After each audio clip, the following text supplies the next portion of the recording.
Alright, hey, what's up guys, and welcome to part 1 of this whole Ventus drama saga. We all know you guys are super hungry for the deets, but I have held off a little bit on reporting most of it because I wanted to get the statement from Ventus first, but that's taken quite some time. So what I'm going to do is I'm going to compile this video just to show you guys the evidence, and I need to preface this by saying that my intentions here are solely to kind of put this out just so organizations can be more transparent with their contractual agreements with players, if we can even call them contracts, their agreements with players, because this has been something that has caused issues in the past with a number of organizations, but we've kind of now reached this crescendo of players not getting their money from the Mettlestate tournament, and that is what we're talking about today. It's that Ventus Gaming are withholding the money from their CSGO team who won at Mettlestate. Well, they won it at Mettlestate, didn't win Mettlestate, but they won at Mettlestate. I think totaling 60,000 Rand.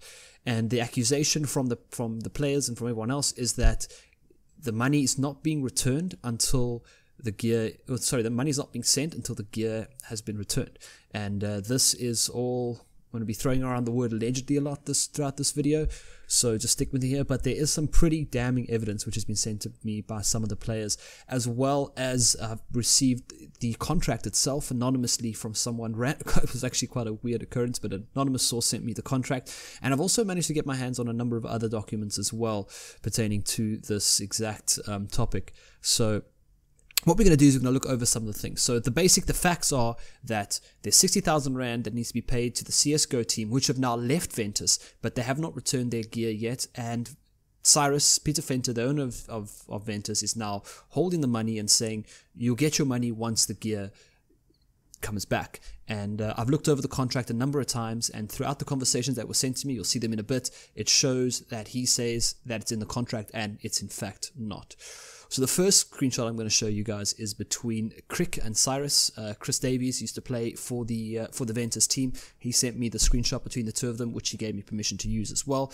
And in the screenshot, you'll see what exactly I'm talking about. I'll bring it up. So in this exact screenshot, we're looking at a conversation between Crick and Cyrus, and you'll see there, I think we're pretty much all the way down. The first little bit is all mostly about them and the performance at Mettlestate, and the termination letter, which is something I'm still investigating at the moment. I haven't really received all the information on that just yet. The termination letter of the players leaving Ventus and of course leaving the DGL Masters Series, but right about halfway down, I'll highlight it as well. It says there, Cyrus says, you still had responsibilities with the clan, such as taking a picture with Cooler Master and supporting the event and showing presence. Fair enough, but I forgive you for that.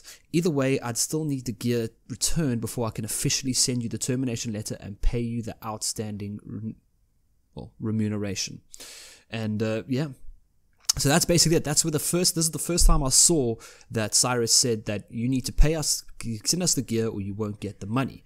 And I then thought, I was like, this is not right. And then I got sent a second screenshot between Cyrus and Meister Swag, who was acting as like a sort of a mediator between the two parties, the team that being, and Ventus, Cyrus himself. And this is where it gets really juicy, and I'll show you why. If you look pretty much right at the top, it says there, he starts off with, talks about the money, it's their money, I'm going to give it to them, says Cyrus. Well, they weren't, well then why are they not being paid? And then it comes in, as soon as they return the gear. Understandable, but was the gear given as a present or in the contract? And this is it right here. It's on the contract. Clearly states they need to return the gear and all remuneration will be withheld until they do.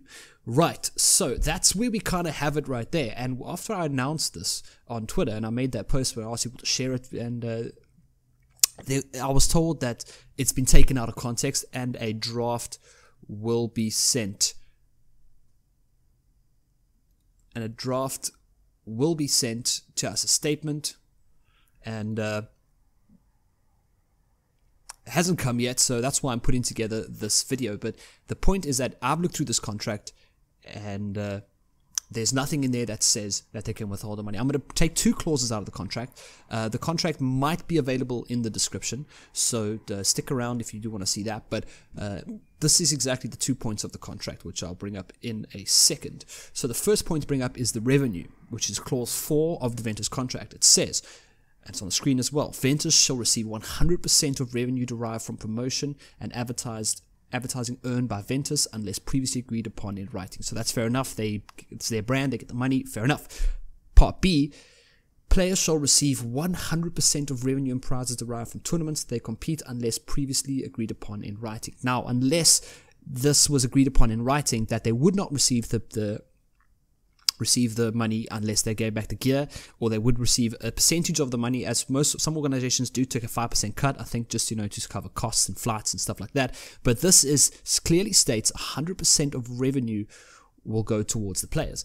And talking about the gear, there's a clause in there as well with the gear, and I'll put that up on the screen now as well so you can see that. It says, as per paragraph 2D, Ventus agrees to provide player with gear, blah blah blah blah blah, on a loan basis. So there's the word, the loan. So it is on loan, they don't own it. But if the contract is terminated prematurely before the contract comes to a contractual end by either Ventus or by a player, then the gear stipulated in paragraph 2D must be returned to Ventus. Fair enough. At the cost of the player, if the player terminates the contract, which was the case for some of the players who did terminate the contract, at the cost of Ventus, if Ventus terminates the contract prematurely, at the cost of the player is found guilty of cheating. Now, what I'm still investigating in terms of the termination letter, just to jump on that real quick, is some of the players, Shizzy, for example, he left to join what was originally going to be WRG, then he joined Flipside, so he terminated his contract.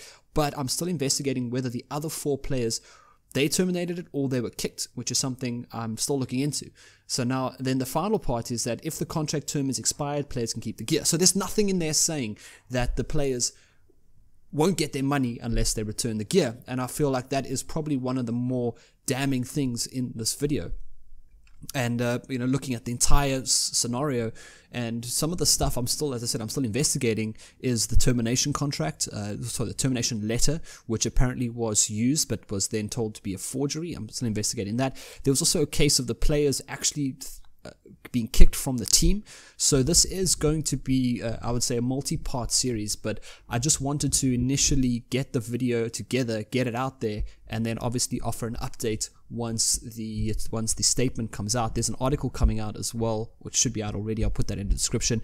And I'm also going to put in the description the contact of Nick Hall, who is a lawyer, a gamer as well. He understands the stuff, and he can help people in terms of these contracts. Obviously, I don't know if I don't know if this is going to be his pro bono work for the year, but if you do have any legal questions and you don't have a family member who's a lawyer or anyone who's friend who's studying law, he's definitely one of the contacts to check out. There's also a link from Legal Lawyer UK, I think it was, on Twitter. He posted up a little blog about looking over contracts. I'm going to put all these links in the description. I'm still trying to figure out if I'm able to share the contracts themselves. I don't know if I might get in any trouble, but yeah, if I'm allowed to, I'll make the contracts available for you guys to read.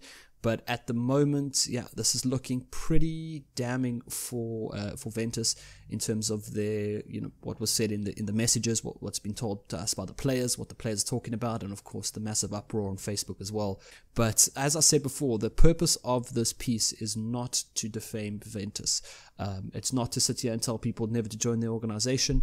I'm literally doing this so people can see that there needs to be more transparency when it comes to contractual agreements in South African esports. We are still a very infant industry, and we still need to make sure we do everything by the book for people in the future who will look back, and people who are moving forward, that we don't want them to look at an organization and be like, these guys got away with it, why can't we get away with it? If that is actually something that needs to be done, putting in a contract that stuff needs to be returned or we won't get prize money, fair enough. But for this case specifically, it was not in the contract. And I've looked over the contract a few times, and it's all pretty much straightforward. And he should have paid them their money a day or two after it came in from Mettlestate. So thanks so much for watching. I will do part 2.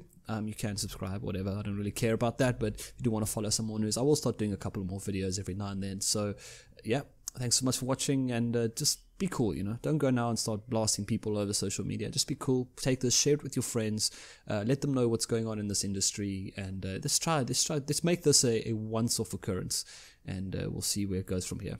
Anyway, cheers. Thanks for watching.